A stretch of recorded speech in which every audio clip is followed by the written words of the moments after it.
Sweet greetings and great salutations, folks. I'm Walt Sanders and this is Seedfull Thoughts. Today I'm going to be discussing how to maintain your flower beds for the upcoming winter months. Such things as addressing mulch, cleaning up the leaves, making sure that everything is bedded down properly for the winter. You also want to make sure that your bushes and shrubbery are maintained by trimming them, removing the excess vegetation, and making sure that all the dead is taken out of them before the winter comes. Take this penrose as an example. You have to remove all the dead. That way next year it'll come back healthy and green, and you won't have to deal with this.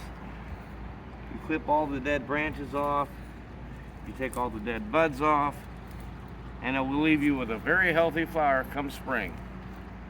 There are such things as de-weeding your flower beds before the winter snow hits, such as pulling up grass and other material that does not need to be there. They take away nutrients from your flowers, and they are an eyesore.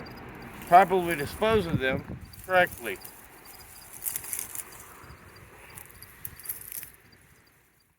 When planting your flower bed, make sure that you include other plants and varieties that will add color and vibrance to your flower bed. Just a little splash of color can actually bring out the curb appeal to your home or whatever you're planting your flower bed at. You can also maintain stones, replace any that are broken, dress the mulch as well, and next year you will have a beautiful, vibrant flower bed. It's always good to check out your local gardens. Here in Salina, we have the Salina County Demonstration Garden. You can come here and get great suggestions, great tips, great tricks, and great examples of how to grow flowers and to maintain them. Our city does a great job at it.